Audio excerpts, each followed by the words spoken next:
All right, welcome back. Episode 4 of the Keep Rolling podcast. I am one of your hosts, Jason Horton, and I'm with your other host, Zach Fowler. Boss? How you going? I'm good, mate. How are you? Good, thank you. Good. Happy to be back. We made it to episode 4. Yeah. How are you going? Yeah. How's training? How's everything? Yeah, not bad. Not bad. Had a bit of...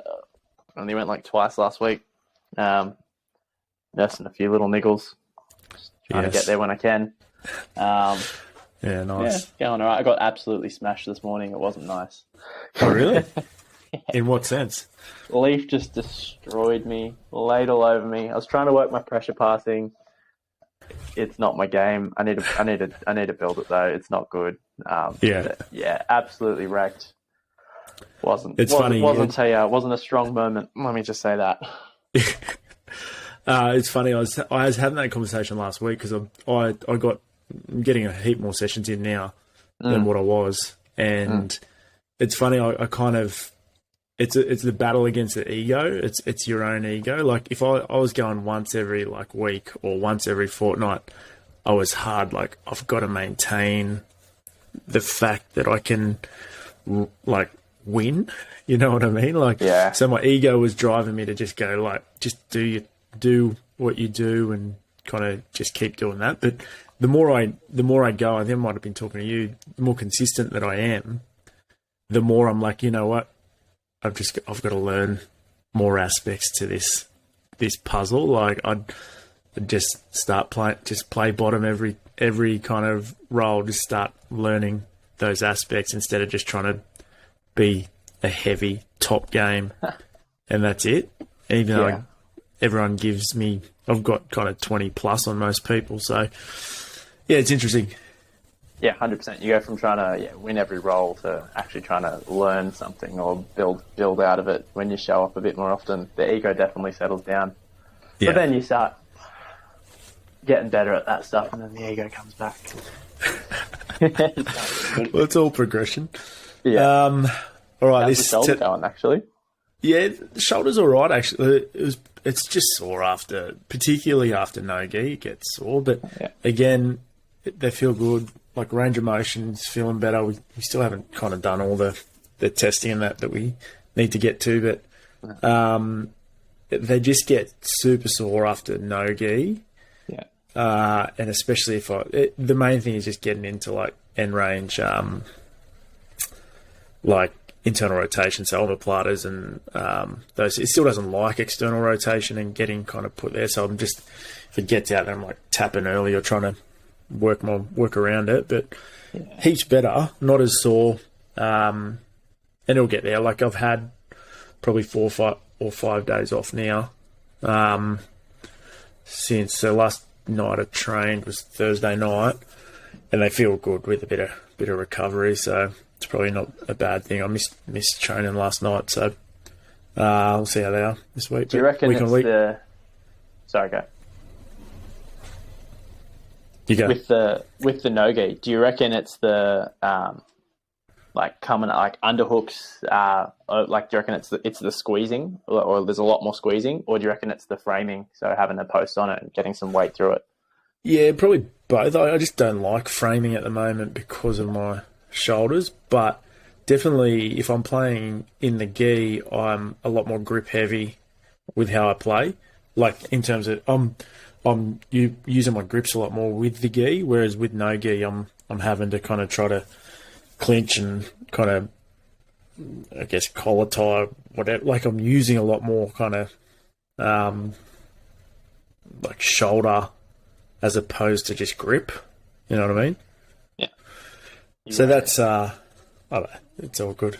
The shoulders are getting better. I need to kind of go to that next stage of rehab. I probably haven't done a lot of rehab over the last half of the week last week, but I was on the jackhammer on Sunday and it was all right. So moving bricks and doing some actual work. So nice.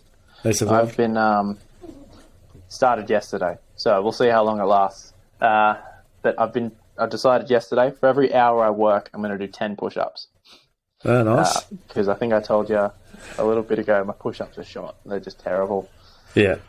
We'll see if I can get through the week without giving myself a tricep tendinopathy and a issue. But chalky milk diet, put on 4 kilos, hitting my push-ups. I'm going to get jacked. I'm going to look like you. I'm going to have 20 kilos on that time.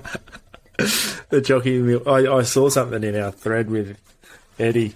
What's the strawberry milk versus chalky milk? Well, I was talking to Dan. Yeah. Dan's pretty big and jacked. Because he said he struggles to get in extra calories because he already eats so much. He has chalky milk every day. And I thought, well, I hate eating. I'm just going to have chalky milk. Yeah. So I'm having like a litre of chocolate milk a day. A lot of sugar. But I've put on 4 kilos in the last month. So I like it. I'm going to keep it up. Well, I drink a heap of milk, a heap more milk than I used to now. Mm-hmm. But it's good for hydration. It's got a lot of kind of micronutrients. It's got good macro profile. I have the light stuff because I drink a lot. But in terms of like recovery and getting like additional protein and stuff in, it's one of the best things for you, I think. So secrets out. I might be joining the 100+ club, mate. Exactly. Baby coming sooner. Got to get the dad bod going, and the milk's probably going to get me there. No dad bod. It's about no dad bod. I agree. It's just muscle build. Like I've said in the past, if everyone focused their efforts on building muscle, everything would be better. Yeah. Diseases, sports performance, strength, like everything would be better. Yeah. But it just comes down. I think we're severely as a population under dosing the protein intake. Yeah. And I don't know, maybe it gets demonized and there's other factors involved, but we won't go into that. Leave that for another time. We might lose the only followers. Can't aggravate anyone just yet. So in saying that, let's get into the meat and potatoes of today. So we're going to talk about, there's been a few significant UFC injuries over the last couple of weeks that we've been discussing. I know you put up a cool little post on YouTube and on our other social platforms yesterday about Calvin Kattar. So maybe we can chat about him, but if you want to check out that quick video you did on YouTube, we might link to it in the show notes for people to go and have a look. The main one that we wanted to kind of look at, though, was the TJ Dillashaw revelation, I guess, after his fight and the way his fight went against Aljamain Sterling. Pretty, I guess, silly kind of take in the fight when you kind of have the hindsight of what he said after the fight. But dislocation during the fight, continued to fight, got relocated, but ended up dislocating again, and then fight was off. So do you want to run us through kind of what you saw, because you've got the experience in kind of that injury? Yeah. Or personally, me, hey? I must say. I thought it was insane. Like exactly what you said. He came out and said after the fact that he's dislocated 20 times since whatever it was, May, April, whenever it was. 20 times in that, like in a few months. You're not going to be able to wrestle. You're not going to be able to throw hooks. You're not going to be able to strike properly. Well, I heard he wasn't sparring in his camp. I heard, I think, that he wasn't even sparring because it was just coming out all the time. Like, so how do you can't spar. How do you fight under the lights and have any expectation of winning? I mean, they get paid a lot. I'd maybe show up for a few $100,000 too, but yeah, well, I think that was maybe he needed it or something like that, and he had to fight, because it's, when you look at him the first time he posts, he dislocates his shoulder, and then he was so close. I think he almost did tap. He almost verbally kind of tapped, and then you could see he almost taps after it's come out. And I was surprised that he kind of went the rest of the round, because it was out the whole time. he was trying to traction his own arm. Like he was grabbing onto his glove, tractioning it, trying to get it to go back in. Which like you can tell he's done it so many times that he instantly goes to tractioning it. It's one of the it's how I relocated mine every single time I did it. I'd grab my gi, grab a weight, traction it, and then glide it back in. And you could tell he's done it. He's pulling on it, trying to. You could tell he had done it.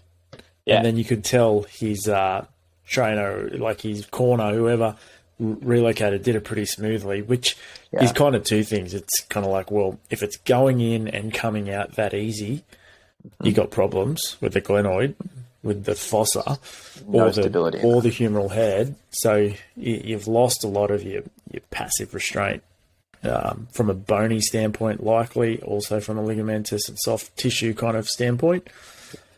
So pretty crazy to think that he actually kind of got through that first or that 1 and a bit rounds or however it ended up going. Yeah. Because, man, his shoulder must have been a mess after 20 odd times. If it's not hyperbole that he's kind of did it, maybe what's the rule? You divide it by 3, so maybe it's like 6 or 7 or something like. Even 6 or 7 in that shorter time. I thought I could see like. I mean, I was watching it from my computer. I thought I was looking at like cuff atrophy through like infraspinatus, and it's hard to tell because his other shoulder's very heavily tattooed. But with that many recurrent dislocations and the pain and the swelling after it, you'd have to get some. Yeah. Wouldn't be surprised. But yeah, came down on it, popped it out, kept fighting. I don't know how, because I've done mine rolling. And it's just like, the sensation was like I just didn't have an arm anymore. Yeah. So like I'd be there, I'd be good, I'd be posted on it, arms collapsed, I'm falling on it going, shit, I can't move my arm. Yeah. So I don't know how he's under the lights with someone in front of him trying to knock him out, and he didn't. Crazy. Like it's crazy. It's props to him for like how tough he is. Yeah. But also it's like, man, you're pretty stupid. Because he, like, if he had gotten knocked out with a dislocated shoulder, I don't know. It's just not good. The relocation technique we both said on the text, like, it looked pretty smooth, a lot better than the Pico yank a couple of weeks ago. Yank. And we can kind of probably pop that up, but the technique that they utilised was he kind of had his arm up on his shoulder, or was he a traction? I can't remember. That might have been. It was a traction. I think he was leaning forwards from memory. He was leaning forwards. He was breathing. He was relaxing. His coach was massaging through his delt, the back of his shoulder, through his cuff as well. So it was a bit of a traction. Yeah. And I don't think anyone kind of assisted it back in. It was just the gentle traction, the massage, the breathing. You relaxed enough. Kind of with the traction, it allows the cuff to then suck it back in. Yeah. I think. Pop it up. Exactly what you said. Compare that to the Pico yank, where he's just yanking on it. Yeah, so the technique you use is like the one when you're lying on the bed and the weight. Am I back? Yeah, you're back. The technique they use is like the one where you're lying on the bed and you've got a weight and you're tractioning down, and you kind of his corner or whoever it was is just kind of tractioning while kind of feeling around his humeral head and his cuff and everything, and it relocated pretty easy. Yeah. You there? Yeah. Did it cut out again? Did it? Oh, I've just lost your video, but that's all right. We'll keep going. Yeah. So was that similar? So you said, how were you doing your reductions or your relocations when you were dislocating at jiu-jitsu? Yeah, first two times it just spontaneously relocated. It just kind of sat there, went, oh, what's happened here? Breathed, relaxed, and then it sucked itself back in. Yeah, it really hurts going back in. And then the next 3 times after that, though, I used a traction method. So 2 times at jiu-jitsu. I took my gi off, anchored my gi to the floor with my foot, held the collar, pulled upwards, let my scap protract, and then that was enough to allow it to come back in. And then one time at home, I didn't have anything kind of sturdy enough to grab on, so I just grabbed a 16-kilo kettlebell, held onto that. Again, same method, in like a hinged position, pulled up, let the shoulder protract, and then that time I just had to glide it in gently. Yeah. But yeah, both times, I know what I'm kind of doing with it after that many, so I wouldn't suggest anyone try to relocate their own shoulder, just as a disclaimer. But yeah, relax, breathe, traction, glide it in. Not yank on it, not hit it, not throw your arm up and try to hit it on a wall. What's the lethal weapon? He relocated his shoulder by just shoulder barging, right? Not like that. Running it. Not like that. So that was interesting. That was an interesting week last week in the Abu Dhabi. What was it? 280. TJ.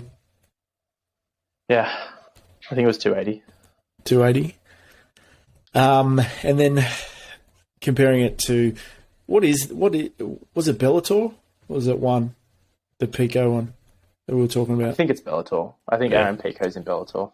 Yeah, maybe we'll just link so we can compare the two kind of relocation techniques. Yeah, that's a good idea. But also, again, like I said, if he has up to multiple times, like 10 plus, then it's coming out and going back in a lot easier than if someone does it for like the first time and trying to get it back in. So, interesting to compare. Yeah, I'm going to be interested to see how he looks post surgery. He'd have to get a surgery. He can't not. But what surgery or what type of surgery he gets, and then how he looks, how he comes back from it. Yeah. Yeah. It'll be interesting. I mean, because he's kind of like he's been around for a while. Surgery, like recovery time. Again, it's a fair whack of recovery, but just depends what his goal is. If he wants to be back in the ring, if he wants to be continuing, obviously it's his life. So he's going to want to be able to, even if he wasn't back professionally fighting, he's probably going to want to have some capacity of like having to teach. And so he's going to want that shoulder function back. So he's going to have to get it stabilized. He's going to have to rehab, but I wonder where he gets to, whether or not he gets back to the top sort of thing. Well, I think you've just reminded me. He just came off a knee surgery, I think against Sandhagen, he got, I think it was heel hooked. I think he did one of his collaterals, and I'm pretty sure that was surgically repaired. Yeah. So like that, and this was his first fight back. So to go knee surgery, shoulder injury, shoulder surgery, back to competing again. That's big. Yeah. They put their bodies through a lot. Yeah. Speaking of knees, then we might move on to the potatoes. Nicky Ryan. So there was a YouTube video that came out from B Team. I think Nicky Ryan was talking.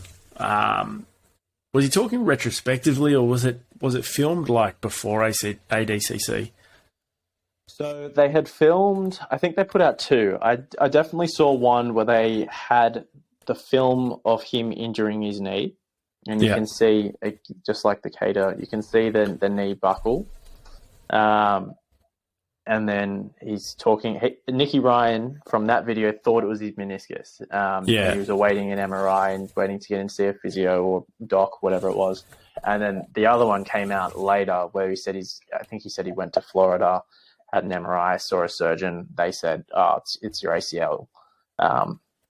And from that video, like, it sounds like they're going to go non-operative on it for at least 3 months and kind of figure out where they're at after that. Which, again, some people might go, oh, that's crazy. ACLs go to surgery.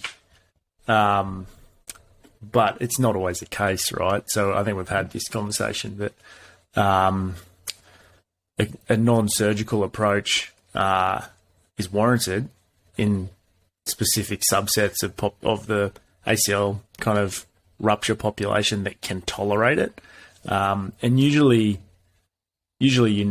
within that first sort of 6 to 12 weeks whether or not the person's going to be a coper or a responder, as they say, versus a non-responder if they've still got ongoing instability and stuff, and then inevitably progress to surgery.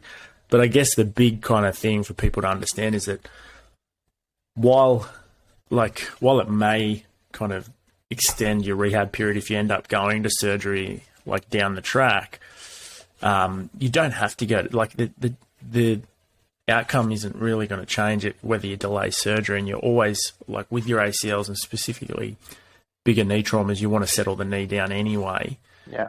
Before it goes to surgery, preferably. But a lot of these kind of athletes and things will jump straight in because obviously it's their livelihood, and they want, or however long it's going to take you. We usually say 9 to 12, but they want it the shortest possible time to get back so they can be earning money and back on their career path. But for Nicky Ryan to go non-surgical, he may cope. He's a pretty muscly guy, so he might be one of the copers that if he can get decent neuromuscular control, he get decent strength back. There's a lot of case studies out there that show that the non-surgical approach can be done. Yeah, no, definitely. And I think, he did it, a week, 2 weeks, whatever it was, before ADCC. He's gone out to ADCC, wrestled, competed. If you watch, he didn't have any instability while he's wrestling at the highest level. Yeah. That's got to give you a little bit of confidence that he can probably get through a 3-month rehab period at least. Yeah. But yeah, no, you're exactly right. Like, not every single ACL does have to be surgically repaired. And that's kind of the vibe I got from two of the information nights we've had with the surgeons in the area. Not always the best option. Disclaimer: don't make that decision on your own. Well, I think it's an important thing, like, to consider that, like, the surgery's a big deal, right? It's a big deal. It's a financial cost. It's a new injury in itself. It's a health cost. Like, you're out of action for a while. It's quite a psychologically challenging time. A lot of people don't realize, I think, coming out. I always say to anyone that's coming in post a surge or pre-surge is, like, just the first 6 weeks is the hardest, because they're pretty incapacitated, and, like, they're not their usual selves, and, like, far out. I thought I was going to be good, sort of thing, but it takes time, and you just got to stick with it. And I think based on, like, having the knee injury, if you give yourself a good pre-op period and go, you know what, I'm not having any instability episodes, I'm actually coping pretty well. What are your goals to get back to? What kind of level do you want to get back to? Or just dictate kind of how far you push and whether or not surgery is an option down the track. But I guess if someone did, let's say Nicky Ryan's listening to you, what's your advice to what are you looking at in terms of rehab, his rehab period now? What are the goals for him? So I'd be saying, you've committed to a 3-month rehab period. Settle it down. So quiet knee, no swelling, full range, strength 90% to the other limb. You've mentioned the EPIC testing. That's something you want to look at kind of down the track. But yeah, get hammies working, get quads working, get calf working, get their output good and strong, build up his neuromuscular control, and start kind of delving into the higher end things, the hopping, the agility, the change of direction, as long as each criteria is met along the way. And have a good crack at it, because if you leave it alone, do nothing with it, you're probably going to need surgery. If you have a good crack at rehab, you might not. Why not try it? Why not try it? Yeah, I think it's important, like you said, just get range, get gait kind of back normal, so you kind of just back to, like, you've got no injury day to day when you're walking around. And then your rehab really just progresses to what a standard strength and conditioning will look like, or even like your post-op. It may mean like in the early period, you're just really hyper targeting, kind of getting quads going, getting all the kind of the hammies, the groin, the calf, the hip and the trunk and everything sorted. But it eventually, when a lot of these guys, when they come off the ACL, and especially the copers, they're like by 6 weeks, 8 weeks, 10 weeks, 12 weeks, whatever it is, or whenever it is, they're like, I feel good. Like I feel stable. Do I like what's happened? Because I thought you had to get surgery for these things. And it's not always the case. If they're a coper and they've got decent strength and neuromuscular control, like we said, you can get them back to kind of change your direction. You can get them back to jumping, landing, but you just got to have a good pathway for them to get there. So, yeah, if he'd want to be under someone that knows what they're doing, get him right. And, I mean, you look at, like you said, he competed at ADCC, so the outcome there is like, well, he probably will do okay in the long term if he's kind of really focused on getting his knee rehab up to kind of a good quality, and then just consistently looking after it as well in the longer term. Yeah.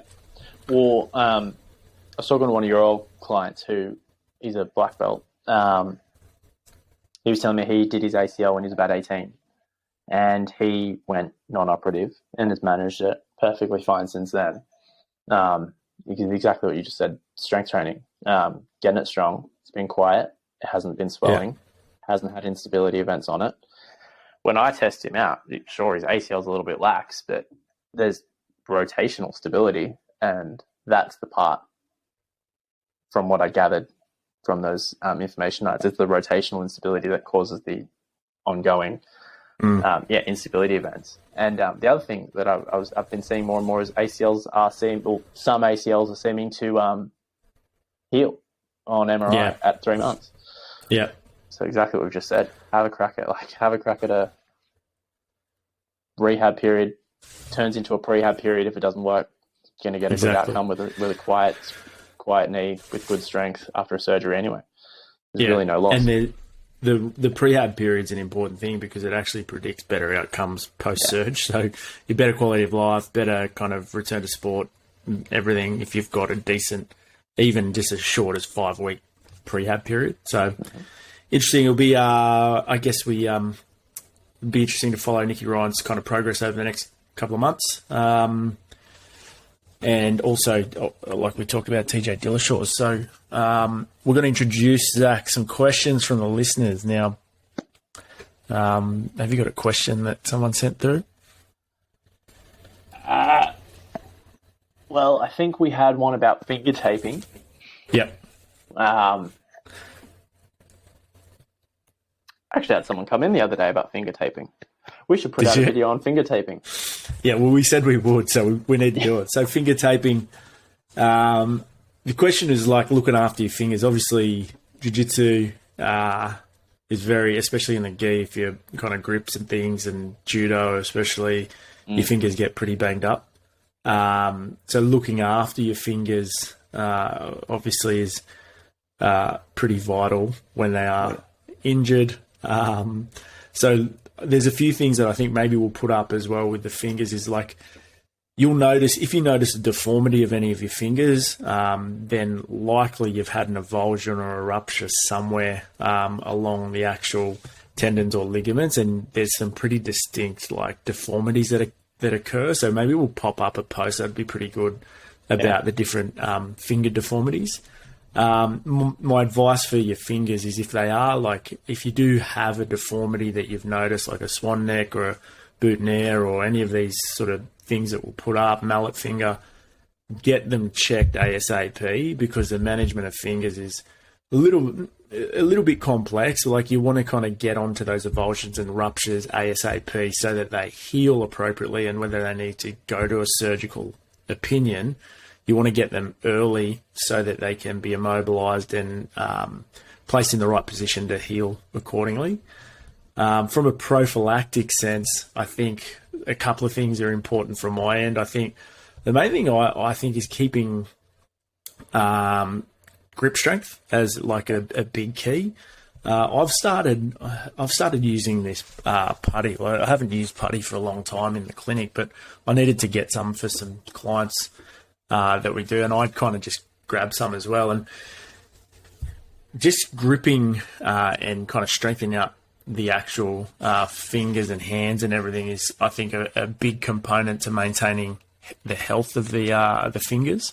Yep. Maintaining the mobility, so keeping your actual glide of the tendons functioning well, because often when the joints and things are swollen or kind of irritated, you lose a bit of how those tendons slide and glide within the actual sheaths that they run through. And then finger taping. Do you use finger taping? I do. I've dislocated my fingers, well, particularly one of my fingers, a few times, or at least subluxed it. So every now and then it gets a bit sore. So I finger tape mostly on my PIP. I just do like collaterals. So a little X. Yeah. So if we're talking about a finger for the viewers, collaterals sit on either side, and I do a little X. So it goes that way. We'll put out a good video on it, but a little X to stabilize it from wobbling side to side. Just because when you're gripping and someone breaks your grip, and then if you're putting a bit of tension on that ligament. So I do it for a bit of that. I make sure that my finger doesn't go white, and make sure that I've still got blood flow, and make sure that I can still move my fingers. You don't want to wrap it so tight that you can't. I just do that when it gets sore, and when it's not sore, I'm trying to work on my finger strength. So I do like plate carries, like a pincer strength. Outside of that, nothing overly huge for my grip. Maybe you can get. I'll get you some of this putty. It's actually pretty good.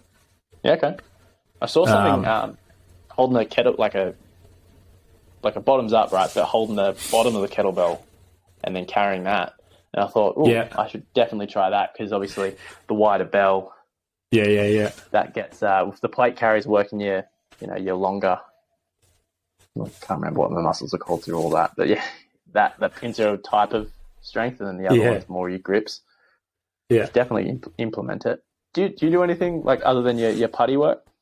No, my grip strength I do when my S&C kind of program was a bit better. I was like plate carrying as well, farmers carries, and like I think just the act of heavy weight training, obviously with like deadlifting and chins and stuff like that, body weight, you kind of need to improve grip strength. Like that's one of the big factors that will kind of limit your progression through some of the loads. So just the nature of training heavy in the gym a couple of times a week was good for that. The putty is good because you kind of can squeeze and use it day on day, just when you're at the desk sort of thing. And then, for taping as well, I only tape when I need to. Like if I do have a sprain or something like collateral sprain, I'll tend to go for a buddy tape just as a basic one, just so that you can block the collateral from getting irritated. And then I have used in the past, and you kind of see a lot of the old school kind of jiu-jitsu guys doing like a volar plate X instead. So anchor on the actual phalanges, and then kind of put the X over the actual joint. And that feels quite comfortable when you do it properly. So maybe we can like do a little video on that and get some of those finger things out as well. All right, I know you've got to run. So what are we looking at next? We don't know yet, do we?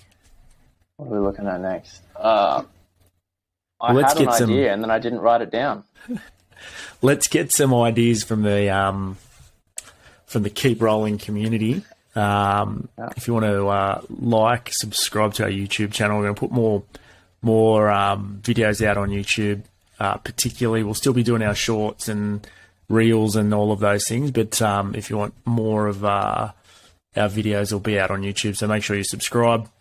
And then send us maybe we'll put a question box up on Instagram and see if we've got any ideas, if anyone's got any questions or ideas for our next podcast. Zach?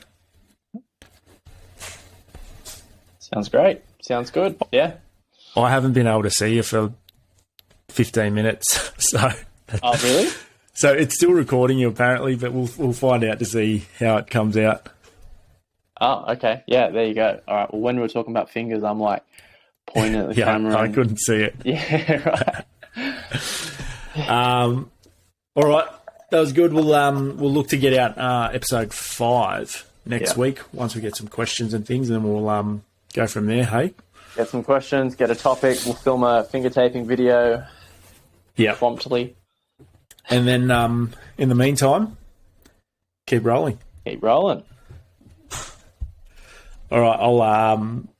I'll stop the recording. Cool.